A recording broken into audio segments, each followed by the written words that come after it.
ucap Dirim. Yil, apa kamu sudah gila? Kamu tidak perlu melakukan hal konyol ini. Kamu tidak kasihan dengan anak dan wanitamu? Tanya Reki. Justru karena aku tidak ingin melihat kesedihan mereka saat aku dihukum mati atau masuk penjara. Aku mohon jaga putra dan wanitaku, Re. Jawab Dirim. Tidak, aku tidak mau. Kamu tunaikan sendiri kewajibanmu itu. Jangan kekanakan, Yil. Kamu pikir kalau mati bisa hidup lagi? Belum lagi kalau mati masuk neraka. Ujar Reki. Aku tidak peduli. Ucap Dirim sembari memejamkan matanya. Yil, aku mohon jangan lakukan itu, Yil. Aku janji akan membantumu. Tidak apa-apa kamu kalah dalam perang ini. Tidak apa-apa kamu masuk penjara sebentar. Kamu, terima kasih karena sudah mengucapkan kata-kata yang enak didengar sebelum aku mati, Re. Katakan pada putraku kalau aku sangat menyayanginya. Katakan pada Stefani kalau aku sangat mencintainya. Tapi kalau kamu tidak sanggup, maka berikan surat di atas meja untuk Stefani dan putraku. Ucap Dirim. Selamat tinggal, Re. Selamat tinggal teman baruku. Dor. Tidak, teriak Reki sembari menjulurkan tangannya yang tak kesampaian. Berukuk. Dirim terjatuh ke lantai, diiringi lutut Reki yang lemas jatuh ke lantai pula. Papi, seru Steve dari depan pintu yang membuat Reki menoleh seketika. Yil, Hicks, Yil bangun, teriak Stefani sembari menangis. Papi bangun, Pi, jangan tinggalkan Steve lagi. Hicks, Papi sudah janji akan selalu bersamaku. Papi nggak boleh ingkar janji. Papi bilang ingin mengajakku jalan-jalan dan nonton bola bersama. Bangun, Pi. Hicks. Plap. Mata Dirim perlahan terbuka, diraihnya wajah mungil Steve dengan tangan bergetar. I love you. I love you all. Ucap Dirim sebelum akhirnya dia kembali menutup mata. Papi. Steve mengoyang-goyangkan tubuh Dirim sembari menangis histeris. Namun tiba-tiba anak itu berdiri dan menghampiri Reki. Om jahat. Om sudah membunuh Papi. Aku benci sama Om. Bash. Biug. Bash. Biug. Pukulan tangan mungil itu memang tidak sakit di tubuh Reki, tapi hati pria itu terlampau sakit melihat kesedihan anak itu. Reki bingung harus menjelaskan apa pada anak kecil itu. Jadilah dia hanya bisa membawa Steve ke dalam pelukannya dengan air matanya yang juga meneres di pundak anak itu. Tolong! Tolong bawa dia ke rumah sakit. Aku ingin memastikan keadaannya. Ucap Stefani yang masih ingin memiliki harapan yang besar. Reki yang juga ingin memiliki harapan yang sama, segera bangkit dan menggendong Dirim. Saat mereka keluar pintu, mereka melihat Reno dan Rio ada di depan pintu. Kenapa kamu ingin menyelamatkannya? Kematian memang pantas untuknya. Ucap Rio yang ternyata kembali lagi setelah mengantar Zakir dan Sudibyo ke dalam mobil untuk dibawa ke rumah sakit. Iya, Re, apa kamu tidak ingat semua penderitaan kita? Dialah dalangnya. Terutama kami berdua yang jadi korban. Tutup mulut kalian. Sebaiknya urus Hilman saja. Hardik Reki yang kemudian berlalu pergi dengan langkah cepat. Dirim kemudian dimasukkan ke dalam mobil Stefani dan langsung Reki bawa ke rumah sakit. Di sepanjang jalan Stefani dan Steve menangisi Dirim. Tak ada sepatah kata pun yang keluar dari mulut Reki. Mulut pria itu senantiasa terkunci hingga mobil yang dia bawa dengan kecepatan tinggi itu tiba di rumah sakit internasional. Reki kembali menggendong Dirim dan kemudian membawanya setengah berlari. Dirim kemudian dimasukkan ke ruang UGD. Maaf, silakan tunggu di luar. Perawat menyuruh Reki dan Stefani keluar ruangan. Itu. Steve, aku. Aku tahu. Jawab Stefani dengan tatapan kosong. Tapi Steve, nanti aku akan memberikan dia pengertian. Jawab Stefani tanpa sempat pria itu menjelaskan sesuatu. Aku sudah berusaha membujuknya. Aku sudah meyakinkan dia kalau aku akan membantunya untuk meringankan hukumannya. Tadi dia menolak dengan alasan tidak ingin melihatmu dan Steve bersedih saat dia masuk penjara atau dihukum mati. Aku tidak tahu kenapa dia berpikir sesempit itu hingga dia. Dia bilang sangat mencintaimu dan juga putramu. Dia meninggalkan surat untukmu yang berada di atas meja ruangan tadi. Sambung Reki. Hicks, kenapa sangat sulit bagi kami bersatu? Kenapa takdir cinta kami jadi seperti ini? Hicks. Stefani kembali terisak. Ini semua gara-gara Om. Om kan yang buat papi jadi berdarah. Steve tidak suka Om. Om itu orang jahat. Bisa Reiki rasakan mata Steve memancarkan kebencian yang mendalam padanya. Sayang, bukan Om ini yang menyebabkan papi berdarah. Ucap Stefani yang berusaha membujuk putranya. Bohong! Tidak ada orang lain di dalam kamar itu. Di sana cuma ada Om ini. Om ini yang buat papi berdarah. Stefani menghela nafas. Dia bingung harus menjelaskan apa pada Steve, karena diri melakukan aksi bunuh diri. Biarkan saja dia meluapkan isi hatinya. Suatu saat dia pasti akan mengerti setelah kamu menjelaskannya secara pelan-pelan. Ujar Reiki. Kamu tidak tahu saja Steve ini seperti apa. Dia ini umurnya saja yang kecil, tapi pola pikirnya sama seperti Il. Ujar Stefani. Mau bagaimana lagi? Dia memang keturunannya. Ucap Reiki. Steve, aku harus pergi sekarang. Papaku juga tertembak dan pasti berada di rumah sakit Bhayangkara. Aku akan kembali lagi nanti. Ucap Reiki. Terima kasih. Ucap Stefani sembari menganggukkan kepalanya. Reiki mengusap puncak kepala Steve, namun tangannya ditepis oleh anak itu. Reiki kemudian pergi untuk memastikan keadaan Sudibyo dan juga Zakir. Karena tidak membawa mobil atau motor, Reiki memutuskan naik ojek. Dan Reiki cukup menyita perhatian jalan raya karena penampilannya yang hanya mengenakan baju anti peluru. Dan saat turun dari ojek, dia pun menepuk dahinya. Bagaimana tidak? Dia lupa kalau dia tidak punya uang sama sekali. Pak, maaf. Saya buru-buru jadi lupa bawa uang. Di mana alamat Bapak? Nanti saya antar saja uangnya. Atau Bapak bisa SMS di nomor ponsel saya berapa nomor rekening Bapak. Nanti saya transfer saja. Ucap Reiki. Tulang ojek itu tersenyum sembari membuka helmnya.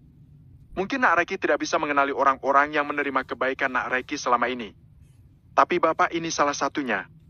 Motor ini adalah pemberian Nak Reiki hingga kehidupan Bapak bisa meningkat meskipun dari pemulung menjadi tukang ojek. Tidak usah bayar, pergilah. Tukang ojek itu kemudian melepaskan jaket yang dia pakai. Jaket bawaan motor saat baru dibeli. Jaketnya tidak wangi, tapi Bapak rasa bisa menutupi tubuhmu yang jadi pusat perhatian orang-orang saat ini. Reiki sangat terharu. Karena dia bisa merasakan hasil kebaikan yang dia tabur sejak lama. Terima kasih, Pak. Sekarang saya memang ada kepentingan. Tapi nanti kalau saya sudah ada waktu, saya pasti akan mengunjungi kalian lagi. Ucap Reiki sembari meraih jaket itu dan memakainya. Reiki kemudian berbalik badan dan pergi. Sesuai dugaannya, Sudibyo memang dirawat di rumah sakit Bhayangkara. Saat ini Sudibyo dirawat di ruang VIP setelah dokter berhasil mengeluarkan peluru dari punggung pria parubaya itu. Bagaimana keadaan papa saya, Dok? Tanya Reiki dengan cemas. Pasalnya mata Sudibyo tampak terpejam. Beruntung peluru itu tidak mengenai jantungnya. Beruntung juga stok darah untuk Pak Dibyo masih ada. Jadi Pak Dibyo cepat diselamatkan. Reiki menghela nafas lega setelah mendengar ucapan dokter. Lalu bagaimana dengan teman saya, Dok? Namanya Zakir. Dia juga korban dengan tembakan. Tanya Reiki. Dia ada di ruang sebelah. Peluru di lengannya juga sudah berhasil dikeluarkan. Jawab dokter. Terima kasih, Dok. Saya akan temui teman saya dulu. Ucap Reiki. Silakan, ucap dokter. Reiki pun pergi menemui Zakir di kamar sebelah. Pria itu tampak santai sembari bermain ponsel. Santai sekali hidupmu. Aku di sini setengah mati mengkhawatirkanmu sementara kamu asyik main HP. Ucap Reiki setelah membuka pintu. Aku harus mengabari istriku tentang keadaanku. Lama sekali aku membujuknya agar berhenti menangis. Ujar Zakir. Maaf. Gara-gara aku, kamu jadi. Tidak masalah. Itulah gunanya teman. Tapi tentu saja itu tidak gratis. Ujar Zakir. Katanya teman, tapi malah minta imbalan. Memangnya kamu mau apa? Tanya Reiki. Aku mau putramu jadi mantuku. Jawab Zakir sembari terkekeh. Jadi mantumu? Yang benar saja. Anakmu lebih tua 1 tahun dari anakku kan? Tanya Reiki. Kenapa kamu mempermasalahkan usia yang cuma beda setahun? Apa kamu lupa Siti Khadijah dengan baginda Nabi terpaut usia 15 tahunan? Saat itu Baginda usia 25 dan Siti Khadijah usia ke-40. Jawab Zakir. Reki mencebikkan bibirnya sementara Zakir jadi tertawa keras. Bab ke-61, Ikan Kelelep. Jangan beritahu Anissa dulu tentang kebebasanku, ucap Reki. Loh kenapa? Tanya Zakir. Aku nggak mau dia, Mama, dan Sialin jadi panik saat tahu Papa tertembak. Lagi pula nggak enak sama ibu tiriku. Dia pasti nggak suka kalau ada Mama yang jengukin suaminya. Tapi intinya aku nggak mau Anissa banyak pikiran dan membuat produksi ASI-nya jadi terganggu. Jawab Reki. Memangnya kamu nggak kangen sama Anissa? Dia bisa salah paham kalau dia tahu kamu bebas sudah lama. Tanya Zakir. Aku ingin memberinya kejutan. Pokoknya jangan beritahu Anissa dulu. Aku mau memastikan kesehatan Papa. Kalau Papa sudah bisa ditinggal, baru aku akan ke Malaysia. Jawab Reki. Lalu bagaimana dengan Hilman? Tanya Zakir. Reno dan Rio sudah mengurusnya. Apa kamu membawa dompet? Tanya Reki. Bawa. Ambil di dalam saku celanaku yang ada di loker. Di sana ada black card milikmu. Jawaban Zakir membuatnya lega. Tanpa uang dirinya tidak bisa melakukan apapun. Oh ya, apa kamu sudah menghubungi kelompok Moko? Tanya Zakir. Moko? Memangnya mereka kemana? Tanya Reki. Pakai nanya lagi. Semua anak buahmu yang ada di markas lama dan baru sedang menyerbu 2 markas dirim yang lainnya. Kamu telepon Gi. Takutnya ada masalah. Ucap Zakir. Pinjam ponselmu. Ucap Reki yang langsung menyambar ponsel milik Zakir. Reki kemudian mencari nomor kontak Moko dan segera membuat panggilan. Halo Bos Zakir. Sapa Moko dari seberang telepon. Reki tersenyum mendengar suara Moko yang baik-baik saja. Halo Moko, ini aku Reki. Jawab Reki. Bos Reki? Bos sudah bebas? Mata Moko berkaca-kaca. Ya, bagaimana situasi di sana? Apa semuanya aman? Siapa yang bisa aku hubungi di markas dirim yang lain? Tanya Reki. Di sini banyak yang luka, Bos. Ada yang kena tembak juga. Tapi nggak ada yang meninggal. Jawab Moko. Lalu bagaimana dari pihak musuh? Tanya Reki. Sudah berhasil dibekuk polisi. Jawab Moko. Ada di rumah sakit mana kalian? Tanya Reki. Rumah sakit internasional, Bos. Timnya Udin juga sudah ada di sini semua. Jawab Moko. Aku akan ke sana sekarang. Ujar Reki yang kemudian mengakhiri panggilan itu secara sepihak. Bagaimana? Tanya Zakir. Sekarang aku harus ke rumah sakit internasional lagi. Anak buahku banyak yang tertembak dan luka-luka. Jawab Reki. Mandi dulu, Re. Habis itu kamu beli baju dulu di toko terdekat sini. Gak enak banget lihat kamu pakai jaket itu. Dapat di mana sih? Tanya Zakir. Dikasih tukang ojek. Secara aku gak pakai baju tadinya. Cuma pakai baju anti peluru. Jawab Reki sembari mencari dompet Zakir dalam celana yang diletakkan dalam loker. Aku pergi dulu ya, Sa? Ucap Reki. Ya, kalau kamu balik ke sini nanti bawain martabak dong. Pengen makan martabak. Ucap Zakir. Kamu sakit banyak maunya. Biasanya orang sakit nggak gitu. Ledek Reki. Yang sakit lenganku bukan mulut dan lambungku. Jawab Zakir yang membuat Reki mencebikkan bibirnya. Kamu nggak jadi mandi dulu? Kucel banget kamu, Re. Mumpung di sini ada kamar mandi. Ujar Zakir. Akhirnya Reki menuruti ucapan Zakir. Setelah mandi, pria itu pun bergegas pergi untuk mencari ATM terdekat. Setelah menemukannya, Reki pergi naik ojek dan singgah ke toko baju untuk berganti pakaian. Namun sebelum benar-benar pergi ke rumah sakit internasional, Reki pun membuat panggilan untuk Reno. Ya, Re? Kalian di mana? Tanya Reki. Ada di sebuah klinik dekat pelabuhan. Kami lagi ngeluarin pelurunya Hilman. Jawab Reno.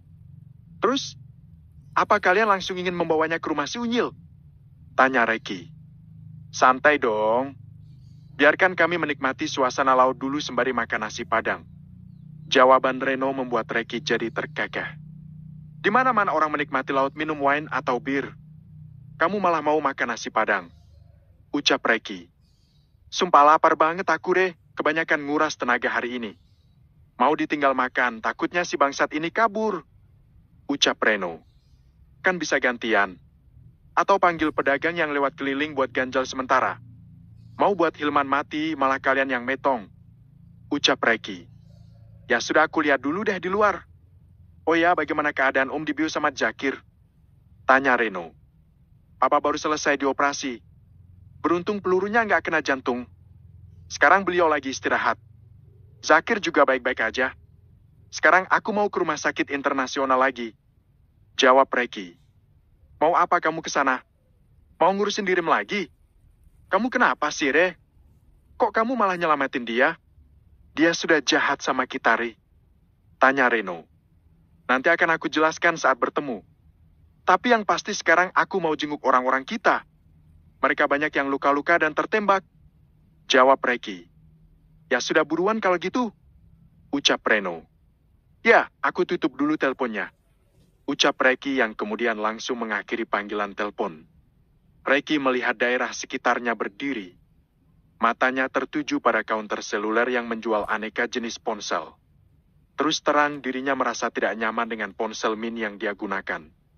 Terlebih ponsel itu tidak bisa saling berbagi chat, foto maupun video. Reki memutuskan untuk membeli ponsel baru yang memiliki teknologi canggih. Setelah menggesek kartu untuk melakukan pembayaran, Reki pun pergi ke rumah sakit internasional. Para anak buahnya banyak yang menunggu di lobi. Saat melihat kedatangan Reki, semua serentak berdiri dan satu persatu memberikan pelukan pada Reki. Aku sangat berterima kasih karena kalian bersedia berkorban nyawa demi aku, ucap Reki. Tidak, bos. Nyawa kami semua milik bos. Bagi kami bos itu melebihi saudara dan sahabat. Kami sudah menganggap bos seperti keluarga sendiri, ucap Moko. Terima kasih. Jadi ada berapa orang yang sedang dirawat sekarang? Tanya Reki. 15 orang, bos, jawab Moko. Kalian kembalilah ke markas. Ini uang buat kalian beli makan dan juga beli obat untuk mengobati luka-luka kalian, ucap Reki sembari menyodorkan uang di balik jaket yang dia beli dari toko. Makasih, bos. Apa bos tidak ingin ditemani oleh salah satu dari kami? Tanya Moko sembari menyambut uang dari tangan Reki. Tidak perlu. Kalian pasti lelah. Sekarang kalian istirahat saja dulu. Nanti aku akan telepon kalian kalau memang aku membutuhkan bantuan kalian, jawab Reki. Baik, bos. Kalau begitu kami pergi dulu, ucap Moko yang mewakili teman-temannya. Setelah rombongan anak buahnya pergi, Reki pun melihat keadaan anak buahnya satu persatu. Mereka terpaksa dirawat di kelas 2 karena ruangan sudah penuh. Jadi mereka menginap satu kamar berjumlah 3 orang. Bos, sapa anak buahnya saat melihat Reki masuk ke kamar mereka. Anak buah Reki berusaha untuk duduk, namun dilarang oleh Reki. Tidak perlu sesungkan itu sama aku. Kalian itu saudaraku, meskipun aku adalah bos kalian. Maaf ya, gara-gara membelaku, kalian jadi seperti ini, ucap Reki. Tidak masalah. Seperti yang bos bilang, kalau kita semua adalah saudara. Tapi bos, ada masalah lain yang lebih penting dari itu. Ada apa? Tanya Reki. Perut kami sangat lapar. Makanan rumah sakit nggak enak dan porsinya sedikit. Reki tersenyum mendengar keluhan semua anak buahnya itu. Ini adalah kamar kelima yang Reki kunjungi. Dan semuanya mengeluh dengan keluhan yang sama. Kalian tunggu sebentar. Aku sudah memesankan makanan untuk kalian dari aplikasi, ucap Reki. Tidak berapa lama kemudian makanan yang Reki pesan sudah datang. Reki kemudian menjemput pengantar makanan di depan lobi dan mengajaknya langsung mengantar makanan di tiap kamar anak buahnya. Astaga! Bos marah sama kami ya? Maaf ya bos, kalau kami lancang minta dibelikan makanan. Tidak sama sekali. Ini sesuai dengan tenaga yang kalian keluarkan. Ini sudah hampir malam, kalian bisa makan ini buat nyemil malam hari, jawab Reki. Anak buah Reki sangat senang saat ini. Bagaimana tidak? Di hadapan mereka sudah ada 2 kotak besar pizza, 2 ember ayam kriuk beserta nasi, dan berbagai jenis roti, kue, minuman segar, dan banyak macam lainnya. Setelah kebutuhan 5 kamar itu terpenuhi, Reki kemudian berpamitan untuk melihat Dirim. Bos pergi saja. Lagi pula ayahnya bos pasti sangat membutuhkan bos saat ini. Kami pasti baik-baik saja di sini dan kita akan berkumpul kembali nanti. Ya, malam ini aku memang harus menunggui papaku. Dia sudah tua, keadaannya memang lebih buruk dari kalian, ucap Reki. Reki kemudian keluar kamar itu dan pergi memastikan keadaan Dirim. Setelah mencari informasi, ternyata Dirim berada di ruang ICU saat ini. Stefani tampak bersandar di tembok dengan bokong dudum di lantai. Steph, sapa Reki. Kepala Stefani mendongak untuk memastikan siapa yang menyapanya. Bagaimana keadaan Dirim? Tanya Reki. Beruntung peluru itu tidak tepat mengenai jantungnya, jadi Dirim masih bisa selamat. Tapi dokter bilang Dirim sedang koma saat ini. Aku harus bagaimana sekarang? Hicks. Stefani kembali terisak. Di mana Steve? Tanya Reki. Tadi aku suruh pelayan buat jemput dia. Lingkungan rumah sakit nggak bagus untuk dia. Jawab Stefani. Re. Ya. Jawab Reki. Sekarang aku sudah mengerti permasalahanmu dan juga Dirim. Aku cukup mengenalimu karena aku mengikuti kasusmu di televisi. Aku tahu dalam semuanya adalah Dirim kan? Tapi Re, coba kamu pandang aku dan Steve. Aku ingin minta nyawa sama kamu, Re. Ucap Stefani. Apa maksudmu? Tanya Reki. Bisakah kamu melepaskan dia untukku? Tanya Stefani yang membuat kening Reki mengerut. Koma adalah dugaan sementara. Tapi kalau itu benar-benar terjadi, maka dokter juga tidak bisa memastikan kapan dia akan terbangun. Bisa saja 1 hari, 1 bulan, 1 tahun, atau mungkin 1 dekade. Tapi selama apapun itu, aku akan menunggunya. Cintaku padanya bukan terbatas fisik atau apapun yang menghalangi agar kami bersatu. Aku mohon sama kamu, biarkan aku pergi membawa Dirim pergi jauh. Biarlah seluruh dunia menganggapnya sudah tiada, asal dia tetap bersamaku dan bersama putranya. Kasihan Steve Ray, dia baru 3 kali bertemu ayahnya selama 4 tahun. Di saat dia merasa bahagia karena bertemu ayahnya, tapi Tuhan ingin memisahkannya lagi. Pergilah. Pergilah kemanapun kamu ingin membawanya pergi dan bisa membuat kalian nyaman dan merasa aman. Sebelum menembak dirinya sendiri, dia berpesan padaku agar aku menjaga kalian berdua. Mungkin aku tidak bisa memenuhi semua pesan itu karena aku memiliki keluarga sendiri yang harus aku jaga. Tapi sebelum kamu membawanya pergi, pastikan dulu keadaannya sudah stabil. Sambung Reki. Makasih, Re. Tapi bagaimana dengan polisi? Tanya Stefani. Aku akan mengatakan kalau diri berhasil lolos. Jawab Reki. Makasih, Re. Ucap Stefani sembari berhambur ke pelukan Reki. Dipeluk wanita yang bukan istrinya, Reki mendadak jadi seorang ustadz. Maaf bukan muhrim. Membuat Stefani jadi malu bercampur bingung. Maaf. Aku terlampau senang. Ucap Stefani. Lalu kemana rencana kamu membawa Dirim? Tanya Reki. Aku tidak tahu. Yang pasti aku akan mengusahakan apapun demi kesembuhannya. Jawab Stefani. Pergilah ke luar negeri.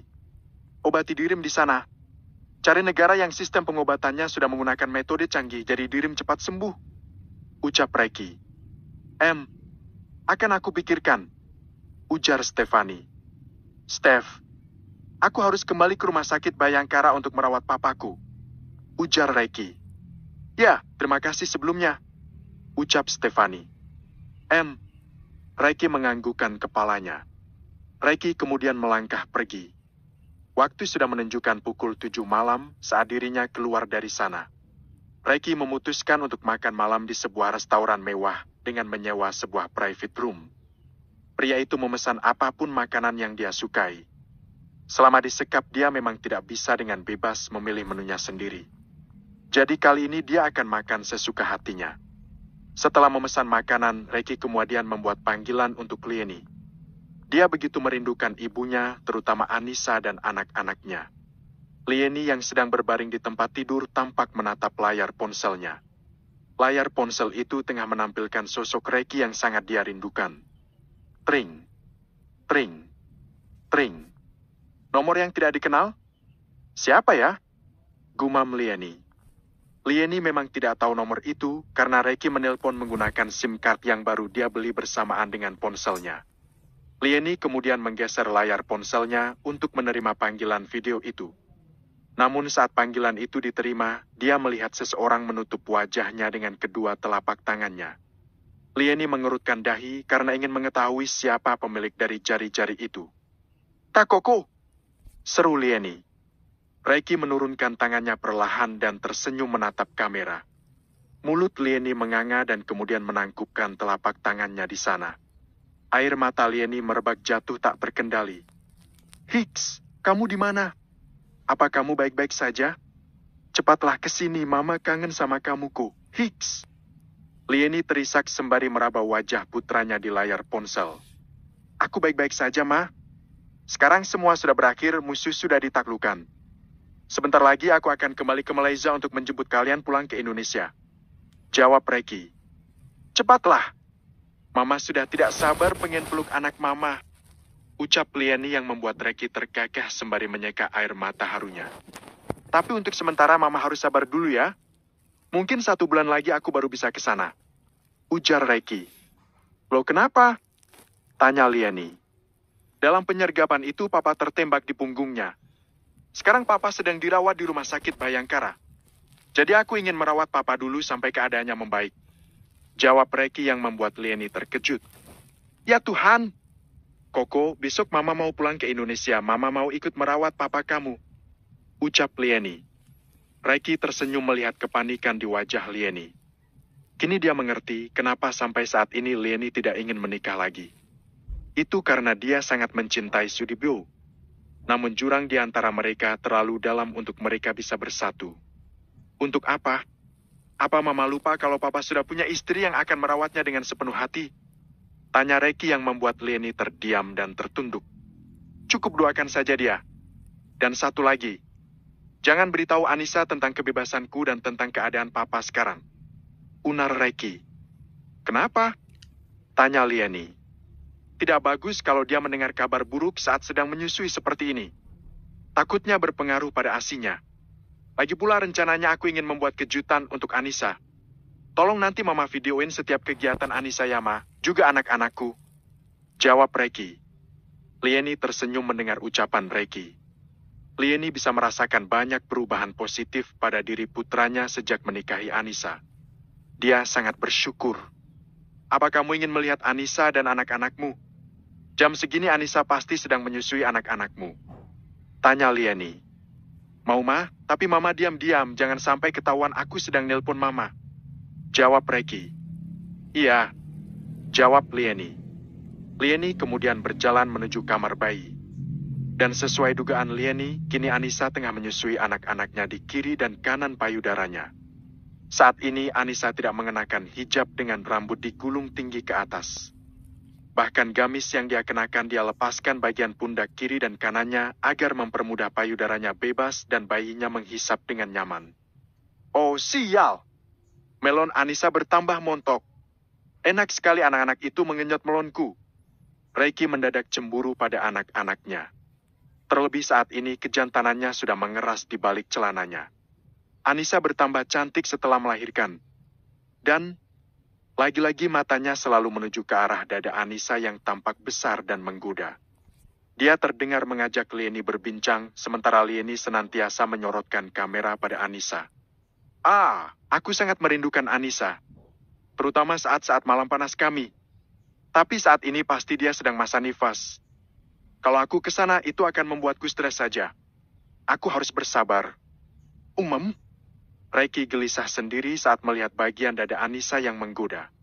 Reiki memutuskan mengakhiri panggilan itu saat mendengar suara langkah kaki mendekat. Ternyata pelayan sudah datang untuk menyajikan makanan yang dia pesan. Karena sudah sangat lapar, Reiki segera menyantap menu makanan kebebasan yang sudah berada di hadapannya saat ini. Setelah makan malam, Reiki pun memutuskan kembali ke rumah sakit Bayangkara. Tidak lupa dia juga membeli martabak pesanan Zakir dan juga beberapa loyang martabak untuk ibu tirinya yang pasti sedang menunggui Sudibyo. Ceklek. Oh, Abdullah. Akhirnya kamu datang juga. Kamu bawa martabak kan? Air liurku sampai netes saat bayangin martabak. Ucap Zakir yang langsung duduk bersandar di tempat tidur. Habiskan. Ini 2 kotak untukmu. Ucap Reiki. Kamu mau kemana lagi? Tanya Zakir saat melihat Reiki akan beranjak pergi setelah memberikannya 2 kotak martabak untuknya. Mau melihat keadaan Papa? Jawab Reiki sembari menekan handle pintu. Reiki mengetuk pintu setelah sampai di depan kamar Sudibyo dan kemudian menekan handle pintu itu. Tampak Sudibyo saat ini tengah disuapi oleh ibu tirinya makan malam. "Hai, boy," sapa Sudibyo. Reiki menjawab sapaan Sudibyo dengan senyuman. "Biarkan putraku yang menyuapiku," ucap Sudibyo. Tari menuruti ucapan suaminya dan menyerahkan piring makanan pada Reiki. "Ini martabak buat camilan malam.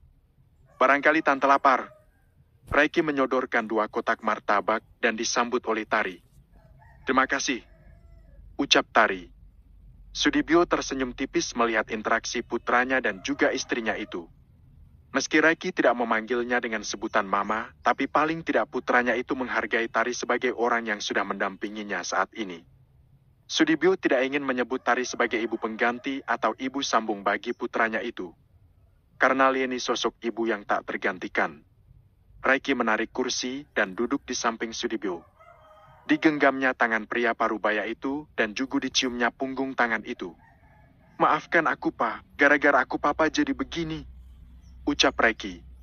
"Ini bukan karena kamu. Memang sudah sejak lama kami mengincar Dirim, gembong narkoba terbesar di kota ini. Bagaimana? Apa kamu berhasil menangkap dia?" tanya Sudibyo.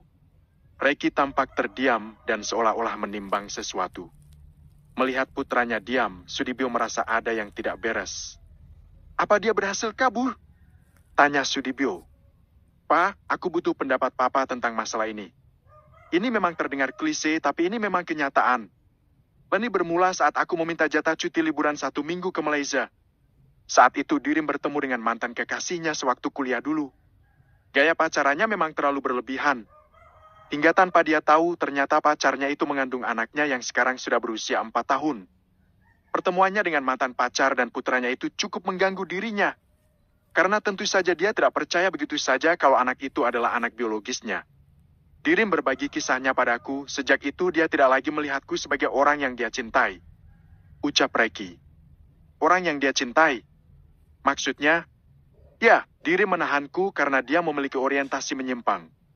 Itu buntut dari rasa kecewanya dari mantan pacarnya yang dia kira selingkuh, padahal itu tidak benar sama sekali. Dan saat pulang ke Indonesia, Dirim melakukan tes DNA antara dirinya dan juga putranya.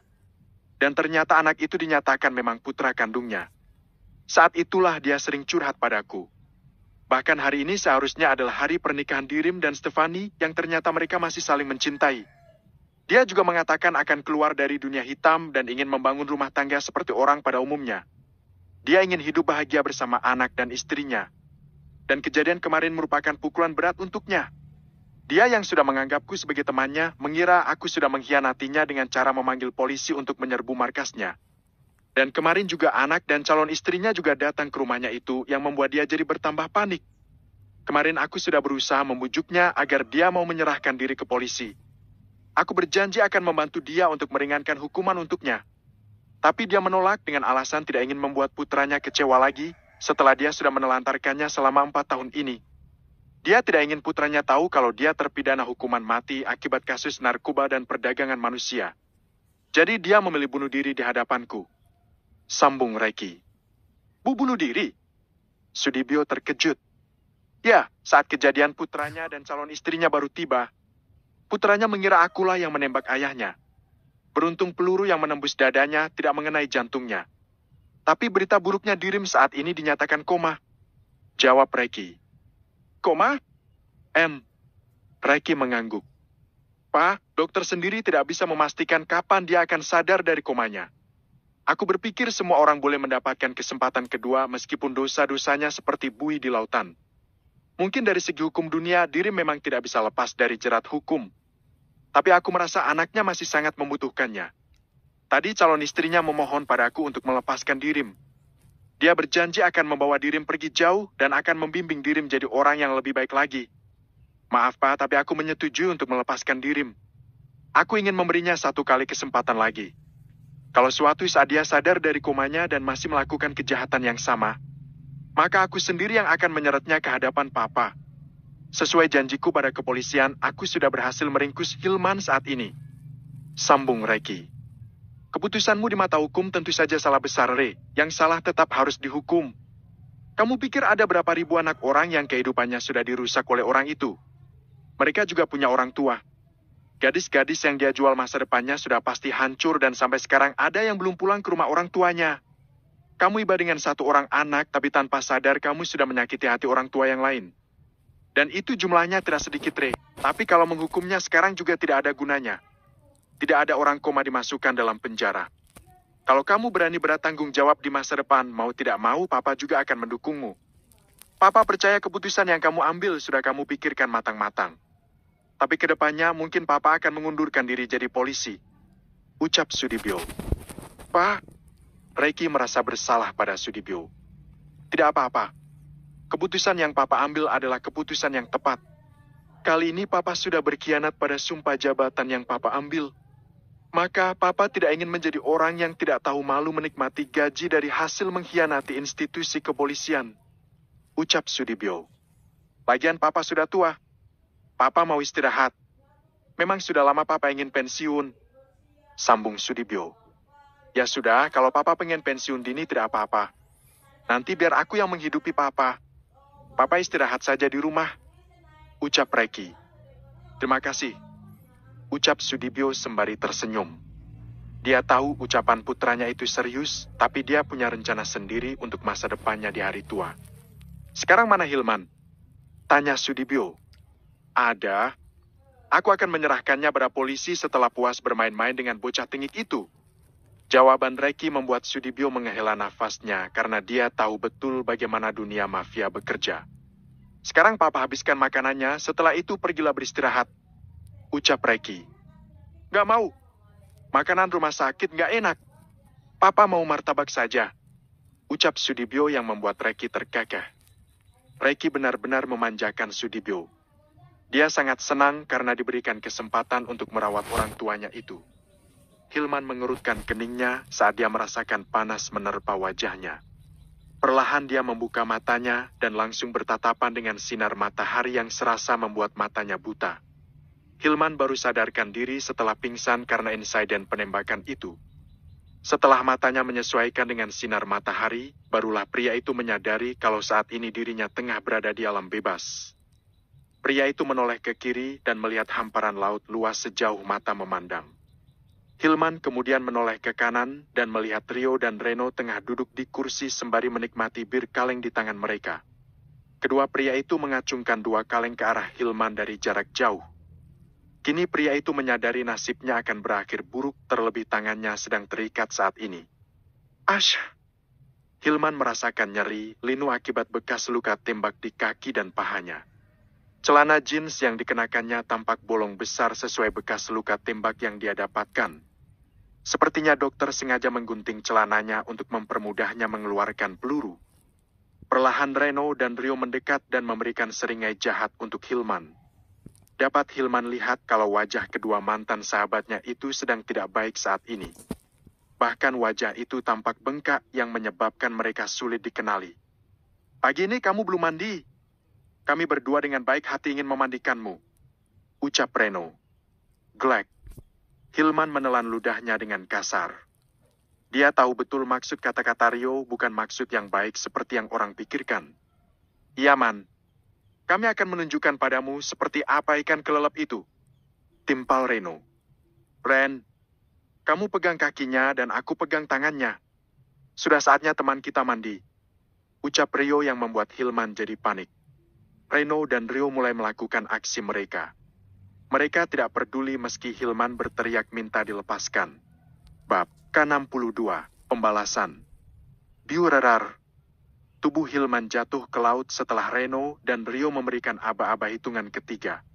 Aku, geger. Hilman menggeram saat air laut yang asin meresap pada luka tembak yang baru dijahit kemarin sore.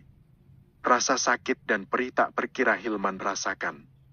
Belum lagi dia harus berjuang agar tetap berada di permukaan laut dengan tangan terikat. Bangsat kalian semua! Umpat Hilman yang sudah merasa lemas karena celana jeans yang dia kenakan semakin lama semakin membuat tubuhnya semakin berat. Si bangsat bilang bangsat. Bagaimana rasanya? Udah lemas belum kakinya? Kasihan. Pasti jahitannya kebuka lagi tuh. Padahal kan belum boleh kena air kata dokternya. Ucap Rio yang syarat akan ejekan. Memohon, Di. Siapa tahu kita berbaik hati buat ngangkat kamu ke atas kapal, ucap Reno. Jangan mimpi. Aku lebih baik mati tenggelam daripada ngemis sama kalian, ucap Hilman. Wah, gak bisa dibiarkan, Ren. Jangan sampai dia mati tenggelam kalau begitu, ucap Rio yang sengaja berlakon. Memangnya kenapa, Eri? Reno berpura-pura tidak tahu. Apa kamu lupa saat Anissa akan dijatuhkan ke laut? Anissa bilang kalau orang mati tenggelam pasti masuk surga. Kalau yang homo kayak dia masuk surga kan bisa bahaya, Ren. Jawab Rio. Bahaya? Kenapa bahaya? Tanya Reno. Bisa-bisa penghuni surga lainnya disodomi sama dia. Jawab Rio sembari tergagah. Yuh. Reno sengaja membuat jari jemarinya lentik seperti seorang wanita. Jadi kita harus bagaimana dong? Tanya Reno. Angkat dong. Jangan sampai dia masuk surga. Dia harus ada di neraka bersama kita. Jadi di neraka nanti kita punya objek yang mau dibully. Jawab Rio. Benar juga. Kalau gitu aku lepas jaringnya ya, ucap Reno. Reno kemudian menarik tuas yang tiba-tiba sebuah jaring berwarna merah membentang dan menangkap sosok Hilman di permukaan air. Lepasin aku bangsat! Umpat Hilman saat perlahan benda yang seperti mirip pancing raksasa itu membarik tubuh Hilman naik ke atas. Kini Hilman berada di ketinggian sekitar 3 meter dari permukaan laut. Lepasin aku bangsat! Lepasin aku! Teriak Hilman berulang kali. Kamu tuh lihat, Ren? Dia minta dilepasin tuh. Sepertinya mandinya kurang bersih, ucap Rio. Begitu ya? Baiklah, mau aku turuti, ucap Reno. Reno menekan tombol berikutnya. Hingga tiba-tiba benda itu bergetar hebat dan membuat Hilman lebih memilih menjatuhkan diri ke laut. Beware. Lagi-lagi Hilman terjatuh ke laut dengan sedikit terlempar. Kaki Hilman sudah terasa lemas. Rasanya dia sudah tidak tahan lagi. Tangkap lagi, bro, ucap Rio yang kemudian Reno kembali memainkan tuas, hingga jaring itu kembali menangkap tubuh lemas Hilman. Beberapa kali Reno dan Rio melakukan hal itu sampai berulang-ulang, hingga Hilman tidak sadarkan diri karena lemas. Sekarang sudah cukup main dalam airnya. Sudah waktunya kita ke rumah si Unyil, ujar Reno. Iya. Aku sudah tidak sabar ingin bermain yang lain, ujar Ro. Reno kemudian memberikan aba-aba pada nahkoda kapal agar kapal mereka mulai bergerak. Sementara Hilman dibiarkan tergeletak di atas lantai kapal begitu saja. Dan setelah menempuh perjalanan yang cukup jauh, mereka pun akhirnya tiba di kediaman si Unyil. Namun Hilman saat ini masih tidak sadarkan diri. Lepaskan pakaiannya. Apa tim medis yang kita ajak kerja sama sudah datang? Tanya Reno pada anak buahnya yang disuruh menjaga rumah si Unyil. Unyil memang memutuskan pergi di hari itu karena dia tidak ingin melihat Reki dan teman-temannya menyiksa Hilman. Jadilah anak buah Reki yang diperintahkan untuk menjaga kolam ikan, sekaligus memberinya makan. Mereka ada di belakang, bos. Mereka sedang melihat-lihat kolam ikan. Ya sudah. Kalian lepaskan pakaian Hilman, sisakan sempaknya saja. Kalian baringkan dia di ruangan yang sudah kita siapkan, ucap Rio. Baik, bos. Reno dan Rio pergi ke belakang untuk menemui seorang dokter dan 2 orang perawat yang dulu pernah melakukan malpraktek dan izin prakteknya sudah dicabut. Reno dan Rio mencari orang-orang itu sudah sangat lama. Sejak Reno dan Rio berhasil kabur dari penyekapan. Mereka memang menunggu hari ini datang untuk menuntaskan segala dendam pada mantan sahabatnya itu. Hai bos, kalian sudah datang. Apa kita akan eksekusi sekarang? Tanya Ivan yang dulunya berprofesi jadi seorang dokter bedah. Tunggu sebentar lagi. Aku akan memakan melonku sepuasnya, batin Reki. Setelah dirasa cukup, Lieni kemudian keluar dari kamar bayi dan ingin bicara serius dengan Reki. Kok? Ya, Ma? Mama mau lihat keadaan papamu lewat video call. Kalau ada istrinya, kamu cukup melakukan seperti apa yang Mama lakukan sama Anissa. Tapi kalau istrinya tidak ada, Mama mau bicara langsung sama dia, ujar Lieni. Ya, Ma? Jawab Reki. Reki kemudian memberikan acungan jempol pada Zakir bahwa dia ingin keluar dari kamar itu. Zakir pun memberikan kode yang sama pada sahabatnya itu. Reki kemudian masuk ke kamar Sudibyo dan ternyata tari tengah menyuapi suaminya itu buah jeruk yang dia kupas. Reiki mulai menyoroti Sudibyo dengan kamera ponselnya. Ternyata kamu sangat bahagia hidup dengan wanita itu, Mas. Tapi kenapa aku tidak bisa move on dari kamu setelah belasan tahun? Apa cintaku ke kamu sebesar itu? Batin Lieni. Kamu mau pergi? Tanya Sudibyo. Ya, Pak, aku mau ngurus Hilman dulu. Jawab Reiki. Ingat, jangan sampai berlebihan. Ujar Sudibyo. Ya, Pak. Jawab Reiki. Sebelum pergi, apa Tante bisa minta tolong dulu? Tanya Tari. Ada apa, Tante? Tanya Reiki. Tante mau sarapan di kantin sebentar. Jawab Tari. Silakan, Tante. Jawab Reiki. Tari kemudian keluar kamar itu setelah meraih tasnya. Setelah yakin Tari menjauh, Reiki langsung menyodorkan ponsel Mia pada Sudibyo. Ada apa? Tanya Sudibyo. Mama pengen lihat keadaan Papa. Jawab Reiki. Mata Sudibyo langsung berbinar saat tahu itu adalah Lieni. Pria parubaya itu langsung menyambar ponsel putranya dengan tidak sabar. Sudibyo menatap layar ponsel dan mendapati Lieni tersenyum ke arahnya. Sementara Reiki jadi duduk di sebuah sofa panjang sembari memperhatikan Sudibyo yang tengah semeringah itu. Hai, apa kabarmu, Mas? Tanya Lieni dengan mata berkaca-kaca. Kabarku selalu buruk kalau kamu tidak ada di sampingku. Jawab Sudibyo. Reiki jadi menepuk dahinya. Dia tidak menyangka kalau keahliannya saat merayu wanita tidak ada apa-apanya jika dibandingkan dengan papanya. Mas, jangan begitu. Nanti telingamu kena tarik istrimu. Ujar Lieni. Aku serius. Semenjak berpisah denganmu kehidupanku tidak sebaik yang kamu kira. Yang pasti tidak bahagia seperti saat kita masih bersama. Lieni, aku tahu ini terdengar gila. Terlebih usia kita sudah tidak muda lagi. Tapi aku rasa kamu perlu tahu kalau cuma kamulah wanita yang aku cintai dalam hidupku.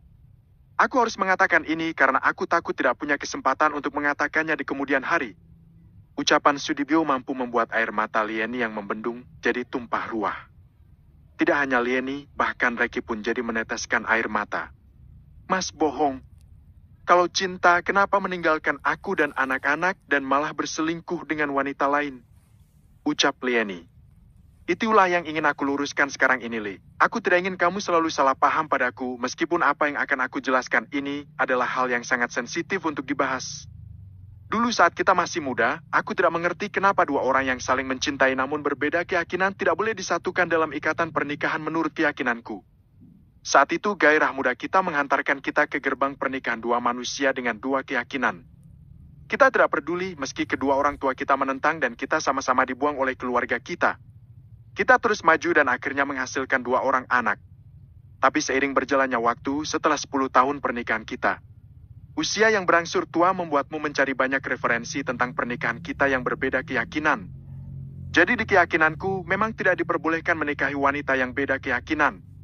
Tentang Tari, dia gadis yang dijodohkan oleh kedua orang tuaku.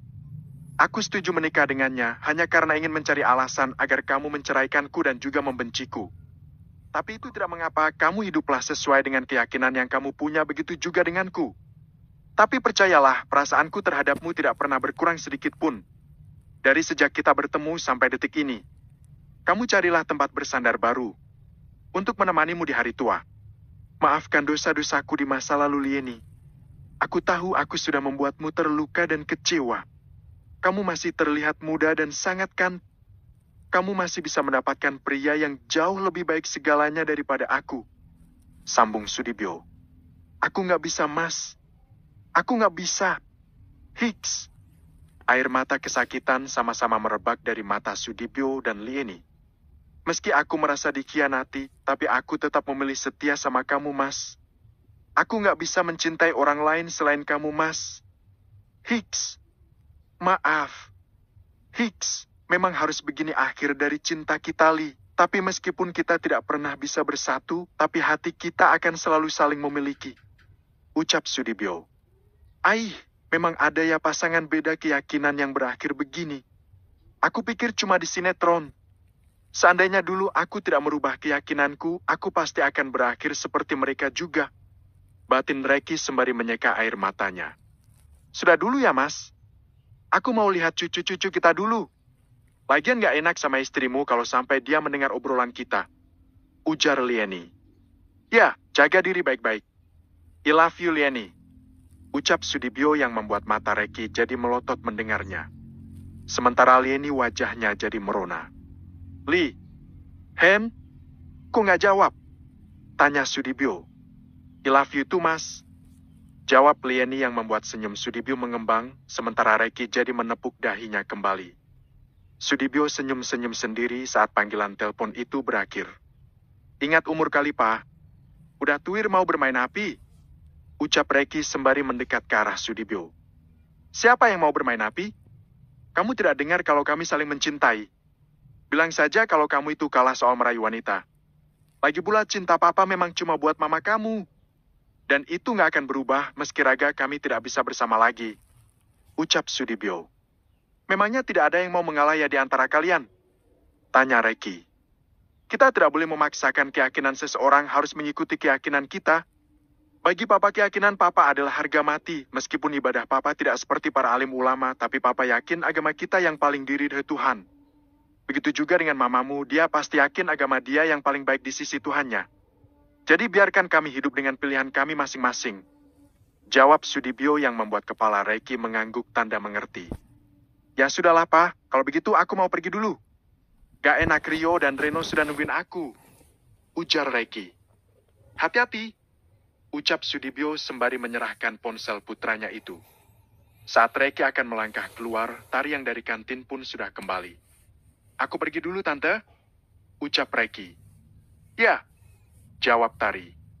Reki pun pergi dengan langkah besar. Reki yang sudah sempat pulang ke rumah itu, kini tidak lagi pergi dengan menggunakan jasa transportasi. Kini dia sudah menggunakan mobil Terios miliknya sendiri. Sebelum sampai di tempat tujuan, tidak lupa Reki membeli beberapa makanan dan minuman karena waktu sudah menunjukkan hampir jam makan siang. Setelah menempuh perjalanan yang cukup jauh, Reki pun sampai di rumah sahabat lamanya. Akhirnya yang ditunggu-tunggu sampai juga. Ucap Rio. Mana Hilman? Tanya Reki. Ada di ruangan yang sudah kami siapkan. Oh ya, apa kita benar-benar akan melakukan sesuai dengan rencana kita? Tanya Reno. Iya dong. Apa kamu sudah menyiapkan segala sesuatu yang aku minta? Tanya Reki. Semuanya beres. Jawab Rio. Kalau begitu kita makan dulu. Kita butuh tenaga juga. Ucap Reki. Mereka semua pun makan bersama. Setelah makan, Reki pun berbicara dengan mantan dokter bedah yang Rio dan Reno suruh untuk melakukan apa yang mereka inginkan. Aku minta tolong lepasin alat pelacak yang ada di leherku ini. Ucap Reki. Baiklah bos. Jawab Ivan. Ivan pun mulai menyiapkan sedikit obat anestesi lokal agar Reki tidak merasakan kesakitan saat pisau bedah mengiris kulitnya. Setelah menyuntikkan sedikit obat anestesi, Ivan pun mulai membedah sedikit kulit Reki untuk mengeluarkan benda asing yang berada di bawah kulit pria itu. Setelah benda itu berhasil keluar, Ivan kemudian menjahit luka itu dengan satu jahitan. Selesai, ucap Ivan. Terima kasih, ucap Reki. Ayo kita lihat Hilman, ujar Reki yang kemudian melangkah ke ruangan yang dituntun oleh Rio. Hilman tampak berbaring miring dengan tangan dan kaki terikat. Pria itu juga dibiarkan tidak mengenakan pakaian, hanya tinggal kain segitiga saja yang membungkus kejantanannya. Halo mantan teman, apa kabarmu? Hen? Tanya Reki yang tidak mendapat jawaban sama sekali. Sepertinya keadaanmu tidak baik. Apa yang bisa aku lakukan untukmu? Hen? Tanya Reki kembali. Hilman melirik ke arah Reki dengan tatapan menghibah. Lepaskan aku kali ini saja, Re. Aku janji tidak akan mengganggu hidupmu lagi. Jawab Hilman. Wah, kalau yang itu sangat sulit aku penuhi. Soalnya sejak awal kamu dengan sengaja membangkitkan sisi gelap dalam diriku. Kamu tahu kan aku ini orang baik? Tapi aku bisa berubah jadi orang jahat, sejahat-jahatnya manusia yang ada di muka bumi ini. Ucap Reki. Segala perbuatan baik atau buruk, kita pasti akan menerima balasannya. Dan saat ini aku sedang melakukan pembalasan atas perbuatan yang kamu lakukan terhadap keluargaku dan juga teman-temanku. Sambung Reki. Lakukan. Ucap Reki dengan tegas ke arah Ivan. Ivan mengangguk mengerti dan mulai mendekat ke arah Hilman. Mau apa kalian? Jangan mendekat.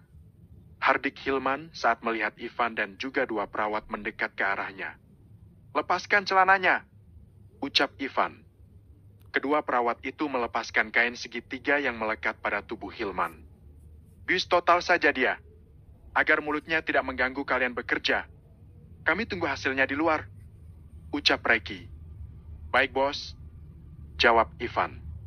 Reki, Rio, dan Reno menunggu di luar. Sementara Ivan dan kedua perawat itu mulai mengerjakan apa yang Reki perintahkan. Dapat Rio, Reno, dan Reki dengar teriakan Hilman saat kedua perawat itu membuat tubuh Hilman tidak bergerak, agar mempermudahkan Ivan untuk memberikan obat bius pada pria itu. Setelah Hilman tidak berdaya lagi, barulah Ivan melakukan pekerjaannya. Setelah menunggu cukup lama, Ivan pun selesai melakukan tugasnya dan memberitahu Reki. Rio, Reno, dan Reki masuk kembali ke ruangan itu dan melihat Hilman masih dalam keadaan tidak sadarkan diri. "Bantu dia berpakaian," ucap Reki. Kedua perawat itu kembali membantu Hilman mengenakan pakaian yang sudah disiapkan oleh Rio. Baju kaos oblong dan juga celana kolor longgar. "Kalian boleh pergi dan ini jatah kalian," ucap Reki sembari memberikan gepokan uang. "Hasil akhirnya ada di dalam bengkok itu, bos," ucap Ivan sembari menunjuk ke arah nakas, yang di atasnya ada sebuah benda berbahan stainless yang bentuknya mirip dengan ginjal manusia itu. "Terima kasih," ucap Reki. Ivan dan kedua perawat itu pergi setelah menerima sejumlah uang. Setelah menunggu beberapa saat, Hilman pun sadar setelah efek obat bius sudah hilang. Reki, Rio, dan Reno menatap ke arah Hilman dengan kedua tangan bersedekap di dada dan sembari duduk di atas kursi. "Stestit." Hilman merasakan nyeri, perih, dan linu di daerah selangkangannya. "Apa yang kamu rasakan, Hen?" tanya Reki dengan senyum yang penuh makna. "Apa yang kamu lakukan padaku?" tanya Hilman. "Kamu akan tahu sebentar lagi," jawab Reki yang kemudian memberikan kode pada Rio dan Reno. Reno dan Rio langsung cepat tanggap dan segera mengangkat tubuh Hilman ke atas sebuah kursi roda. Hilman kembali kesakitan saat dirinya duduk di atas kursi roda itu. "Kalian mau apa? Apa yang ingin kalian lakukan padaku?" tanya Hilman dengan raut wajah panik. "Kamu tenang saja. Kami pasti akan menunjukkan sama kamu apa yang akan kita lakukan selanjutnya," jawab Reki. Reno mendorong kursi roda, sementara Reki meraih bengkok yang dimaksud oleh Ivan. Dan mereka pun pergi ke lubang buaya di mana Gisca bersemayam di sana. Hilman sangat panik saat melihat seekor buaya besar yang memiliki bobot tubuh hampir setengah ton itu. "Kamu kenapa, Man? Kok badanmu gemetar gitu?" ejek Rio. "Kamu tenang aja, Man. Kita nggak sekejam itu ingin menjadikanmu santapan Gisca. Apa kamu ingat, Man? Kamulah orang pertama yang menyadari keberadaan Gisca waktu itu. Sekarang Gisca masih gadis alias belum pernah melahirkan. Maka dari itu dia butuh asupan protein tinggi agar dia cepat hamil saat dibuahi," ujar Reki. "Sebenarnya apa yang kalian inginkan?" tanya Hilman. "Mudah saja. Kamu hanya perlu melemparkan ini untuk Gisca. Siapa tahu setelah Gisca makan ini, dia jadi cepat hamil tanpa proses kawin terlebih dahulu," jawab Reki. Hilman memperhatikan dua buah bulatan yang sedikit bercampur dengan darah. Kendati demikian, dia merasa jijik melihat benda yang menurutnya tidak pernah dia lihat itu. "Apa ini?" tanya Hilman. "Berikan pada Gisca, barulah akan aku jawab," jawab Reki. Dengan perasaan jijik, Hilman mengambil dua benda kenyal itu dan melemparkannya pada Gisca yang mulutnya tengah menganga itu. Hap! Gisca langsung melahapnya, sementara Rio dan Reno jadi tertawa keras. "Kenapa kalian tertawa? Emangnya apa yang aku berikan pada Gisca?" tanya Hilman penuh selidik. "Maaf ya, Man. Gisca sangat ingin cepat hamil. Jadi kami memberikan buah zakarmu untuk proses pembuahannya," jawab Rio. "Anjing kalian semua!" teriak Hilman dengan nafas naik turun. Wajah pria itu terlihat merah padam karena terbakar emosi. "Ya, kami tahu kami anjing. Soalnya kita juga punya teman babi sepertimu. Lihatlah dirimu itu. Sangat rakus dan tamak. Perangaimu itu persis seperti seekor babi. Apapun dia makan, termasuk kotorannya sendiri. Menjijikan," umpat Rio sembari membuang ludah ke tanah. "Bawa dia masuk," Dia harus tahu sedang berhadapan dengan siapa saat ini, ucap Reki. Rio dan Reno kembali mendorong kursi roda dan masuk ke dalam ruangan tempat Hilman dioperasi kilat. Apalagi yang kalian inginkan? Kalian sudah menghancurkan hidupku, apa kalian belum puas juga? Tanya Hilman. Siapa yang menghancurkan hidup siapa? Kamu sudah menghancurkan hidup kamu sendiri. Lagian kamu juga tidak butuh buah jakarmu itu. Sebagai seorang homo, kamu pasti tahu kalau kamu tidak akan memiliki keturunan selama kamu masih berhubungan dengan seorang pria. Jadi buat apa kamu memelihara telurmu itu? Mending kamu berikan saja pada Gisca yang membutuhkan, ucap Reno. Lagi pula kamu tidak perlu mencoblos. Biarkan orang lain yang mencoblosmu. Tapi mungkin saja masih bisa nyoblos tergantung dari angka kejantananmu itu. Nanti setelah bebas kamu bertanya pada ahli medis saja. Timpal Rio. Kalian akan membebaskan aku? Tanya Hilman dengan senyum semeringah. Tentu saja kami akan membebaskanmu setelah menyerahkanmu pada pihak lain. Jawab Reki. Apa maksudmu? Tanya Hilman. Kamu pasti ingat janjiku pada pihak kepolisian kalau aku akan menyerahkan pelaku utama pemobolan bank dan juga data rahasia negara. Dan aku harus memenuhi janjiku itu, bukan? Ucap Reki. Ri, aku mohon beri aku kesempatan sekali saja. Kalian sudah mengambil bijiku, tolong lepaskan aku. Aku akan dihukum mati kalau aku diserahkan pada polisi. Ujar Hilman. Itu tergantung keberuntunganmu. Kamu bisa menyewa pengacara terbaik kalau kamu ingin diringankan hukuman. Kami sudah berbaik hati tidak membunuhmu. Ucap Reki. Kalau begitu, aku akan menuntut kalian semua karena kalian sudah melakukan penganiayaan dan pencurian organ dalam manusia. Ujar Hilman. Kami sudah memperkirakan semuanya kalau kamu pasti akan melakukan itu. Tapi coba kamu lihat ini. Ujar Reki sembari menekan tombol power pada sebuah remote televisi dan menampilkan sebuah video di sana. Televisi itu menampilkan sebuah video di mana Rosa tengah duduk santai di taman samping rumah Hendra dengan perut yang sudah membuncit besar. Mata Hilman terbelalak saat melihat video itu. Kamu bisa menceritakan apapun yang kamu mau pada polisi, tapi kamu harus membayar mahal dengan mengorbankan nyawa adikmu dan juga keponakanmu yang ada di dalam perut itu. So, semua pilihan ada di tanganmu.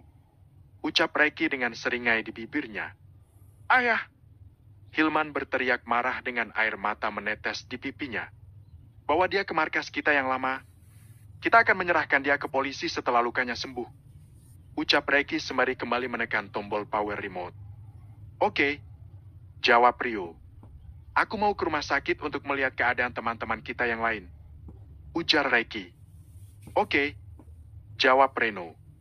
Puk, puk, puk. Reki menepuk bahu Hilman sebanyak 3 kali sebelum dia akhirnya melangkah pergi dengan membawa seringai jahat di balik punggungnya. Bab ke-63.